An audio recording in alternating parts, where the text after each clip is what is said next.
Mesdames,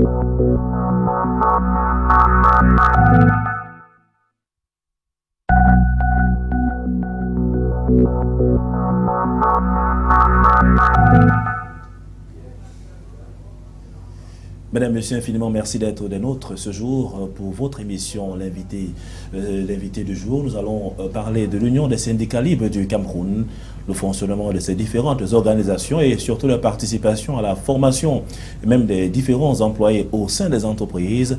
C'est un combat, on le sait si bien, et qui reste permanent pour avoir de meilleurs délégués du personnel, alors qu'on approche bien sûr tout doucement de ces différentes élections des délégués du personnel prévues le 1er mars 2016 prochain, avait annoncé le ministre camerounais en charge donc du travail et de la sécurité sociale. Justement, pour parler des questions syndicales dans ce programme, nous recevons M. Paul-Félix Baïha. Il est président élu confédéral de l'Union des syndicats libres du Cameroun et qui sort donc fraîchement de cette élection-là. On aura l'occasion au cours de ce programme de parler de son programme à lui et bien sûr les différents plans d'action qui seront mis au courant de l'année 2016 pour faire donc de l'USLC l'un des syndicats forts dans notre pays, le Cameroun. Bonsoir et bienvenue dans ce studio. Merci, monsieur Serge Bomdier. On peut dire que vous êtes un président élu qui a toute la fierté d'être là aujourd'hui. Mais tout à fait, après avoir passé 21 ans dans cette confédération, c'était le poste qui restait pour le président Baïha. Au cours de cette élection, on a quand même observé qu'il y avait quelques mouvements d'humeur entre confrères sur le plan confédéral. Qu'est-ce qui s'est réellement passé ce jour?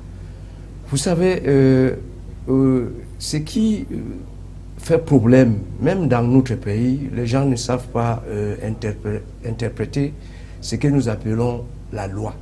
Donc au niveau syndical, les statuts et le règlement intérieur. Et voilà, le problème est simple. De août 2013, il y avait eu un congrès extraordinaire qui avait fait partir le camarade président Budjiga. Et c'est le camarade Sémé Sémé qui était élu président confédéral. De 31 août 2013 au 23 octobre 2015, aucune assise statutaire, alors que c'est prévu dans nos textes que chaque année, nous avons ce que nous appelons la réunion du bureau exécutif, deux comités confédéraux et enfin le conseil à la fin de l'année. Et dès que le camarade était élu, c'était seulement les procès. À l'heure où nous vous parlons, nous sommes à 30 mois de procès entre le président partant, cela veut dire le camarade Budjiga et Sémé Sémé. Et qu'est-ce qui peut justifier cette longueur, c'est-à-dire qu'il n'y ait pas de réunion confédérale, qu'il n'y ait pas des assises, et qu'on va jusqu'à une période telle que celle-là sans véritablement s'entendre? Oui, mais qu'est-ce que vous voulez? Si vous ne maîtrisez pas les textes, vous qui êtes le président confédéral de l'Union des syndicats libres, si vous ne maîtrisez pas les textes, mais vous allez rester comme ça dans l'impasse. Maintenant, que peut faire le bureau lorsque le président n'organise pas les élections? Est-ce qu'il y a une instance qui est à cette occasion-là sollicitée pour essayer d'arbitrer? Tout à fait, et c'est pour cela que quand le camarade Sémé Sémé ne voulait pas convoquer, nous avons fait une pétition. J'en ai même les documents ici, tous les syndicats du Cameroun ont fait une pétition le 23 octobre 2015.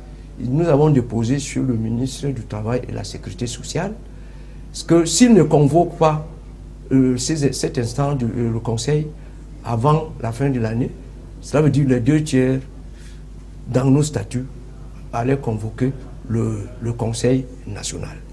Mais nous déposons le 23 octobre, nous étions surpris que 2 jours après, on obtient, j'ai toujours toute la documentation, on obtient alors sa convocation le 5 octobre. Vous savez que si c'était le 5 octobre 2015 pour le 5 décembre 2015, parce qu'il faut convoquer le conseil 2 mois avant, on ne pouvait pas aller déposer les pétitions, je vous dis, sans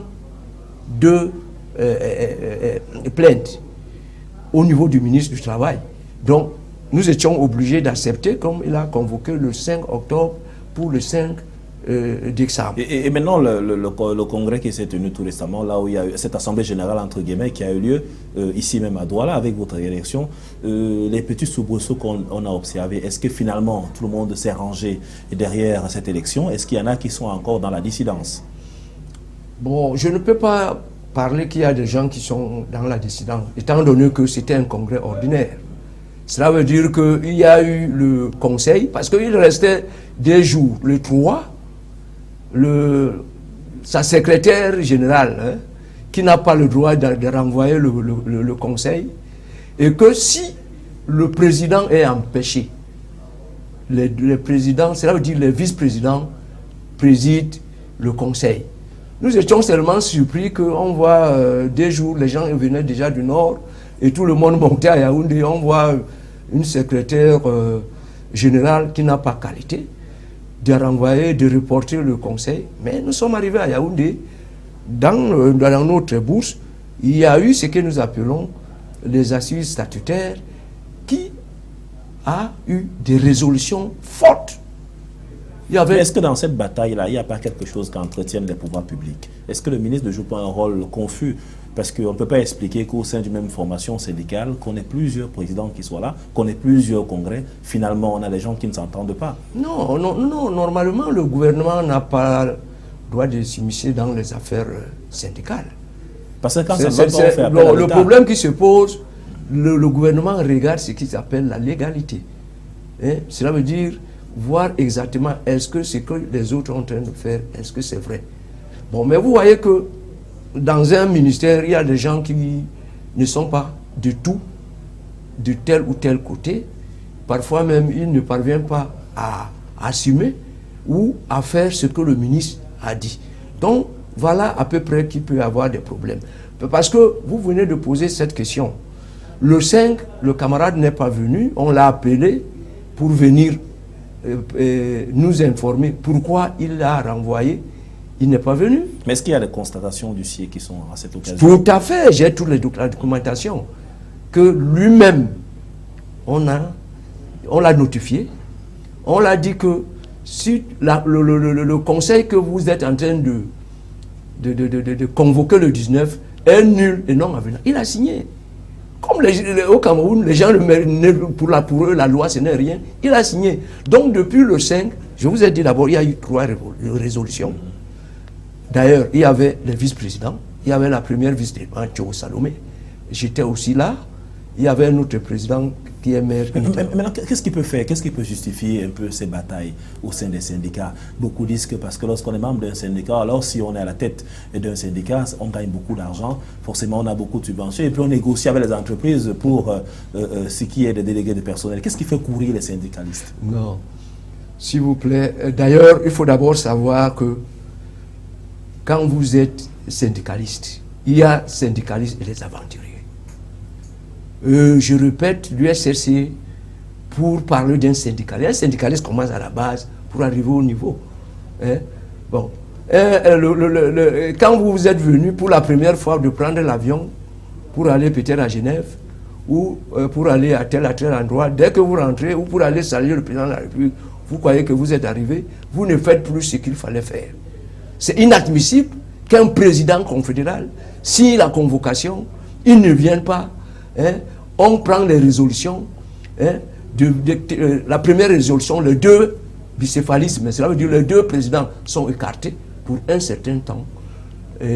Et on met en tête l'Assemblée générale qui devait être convoquée le 29, comme vous avez vu, le congrès ordinaire unitaire, parce qu'il faut réunir les 2 bureaux confédéraux. Et enfin, on a fait un bureau transitoire. Ce bureau avait un mandat de 2 mois pour convoquer le conseil. C'était fini. Et ils étaient appelés au congrès de venir se porter candidat.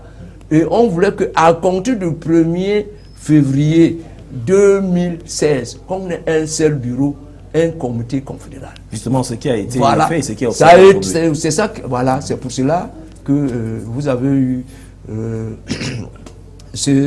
disons ce congrès ordinaire.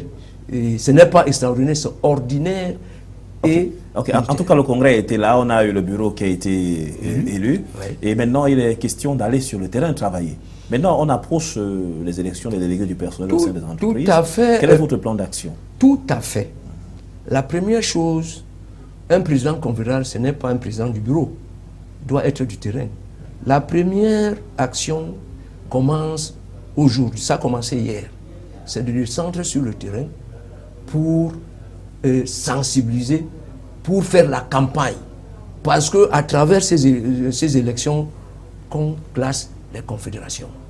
Donc l'union des syndicats libres ne doit pas faillir. Voilà d'abord, pour le moment, on a commencé sur le terrain. Voilà ce qui... Ça veut dire sur le terrain, qu'est-ce que vous faites? Ça veut dire sur le terrain pour aller là où se trouvent nos camarades. Parce que nous ne sommes pas... Je prends le cas de Camwater CDE, où je suis président du syndicat de base. Il n'y a pas seulement le syndicat, mon syndicat de base. Il y a au moins 3 syndicats. Et la collaboration des autres syndicats, est-ce qu'elle est simple? Est-ce qu'elle est fluide? Est-ce qu'il y a non, des il y a la collaboration au niveau de quand les élections passent. Mais quand il y a les élections, comme vous voyez les partis politiques, nous devons travailler et dire nos plans d'action, l'éducation ouvrière, voir ce que les camarades font, doivent faire ceci. Parce qu'au Cameroun aujourd'hui, c'est le seul pays qui... J'ai entendu qu'on commence à parler de subventions. C'est au Cameroun qu'on ne donne pas de subventions, dont l'éducation ouvrière est classée à côté. Mais l'Union des syndicats libres, dans des années passées, on avait des partenaires, on formait des gens. Nous autres, nous sommes arrivés comment? Nous sommes arrivés parce qu'on nous a formés de 1995 à nos jours. Je suis à l'international aujourd'hui, ça fait 16 ans. Mais qu'est-ce qui peut justifier ce manque d'accompagnement? Pourquoi on ne vous accompagne plus? Pourquoi il n'y a pas réellement des partenaires, même sociaux, qui sont intéressés par les actes qui sont posés au sein des syndicats? Non, mais je prends le cas de l'Union des syndicats libres. On avait 3 partenaires, la CNV, la Solidarité mondiale, la CSC. Ils avaient dit que l'argent ne fait pas de bruit. Et ils ne connaissaient pas les aventuriers qui avaient pris le temps. Donc, quand le camarade Missoulé est parti, je suis parti, ils ont dit, mais puisque presque 9 ans trésorier général, 9 ans président confédéral comme le camarade Missoulé, qui a créé sa confédération aujourd'hui, les partenaires ont dit, pas question, il faudra d'abord étudier avant de commencer. Mais, ma fédération a continué à travailler, à avoir des partenaires, Industrie Globale Union. Maintenant, nous allons ouvrir une autre brèche qui concerne les industries du Cameroun, là-bas au niveau de la Fédération nationale. Est-ce que là-bas, il n'y a pas de divergence? Est-ce que les points de vue sont légaux? Est-ce qu'il y a un fonctionnement de manière exemplaire qui t'a initié d'autres points qui intéressent forcément les syndicats dans leur fonctionnement global? Tout à fait. Dans la Fédération nationale des industries du Cameroun, il n'y a pas de problème. Tout le monde, que ce soit des industries chimiques, la Sonara, à l'UQAM et tout, nous travaillons dans de bonnes conditions. Donc, il n'y a pas de problème. Et on sait également que dans cette même perspective-là, par exemple, le tissu industriel du Cameroun est faible, et donc les industries ne sont pas véritablement accompagnées par les pouvoirs publics. Est-ce qu'il y a une action syndicale qui peut accompagner et faire comprendre au niveau de l'échiquier national et même auprès des pouvoirs publics qu'il y a quand même beaucoup à faire pour révolutionner le secteur industriel du Cameroun? Oui, mais vous savez, comme nous sommes tous... ça veut dire quand vous voyez l'employeur et employé, ça veut dire...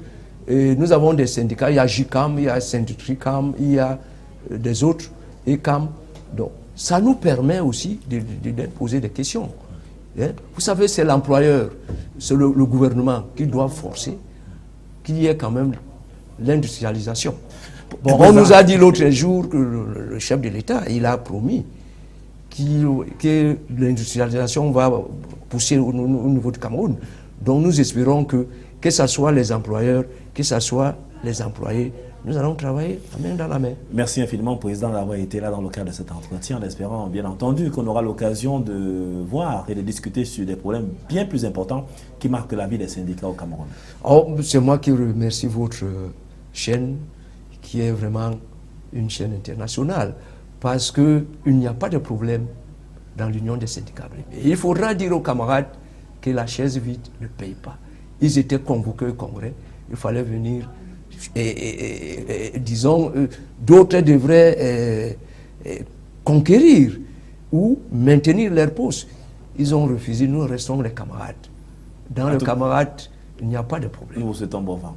Mesdames, Messieurs, merci infiniment d'avoir suivi cette émission. Rendez-vous très prochainement sur cette antenne et surtout bonne suite des programmes sur Canal 2 Info. Au revoir. Merci.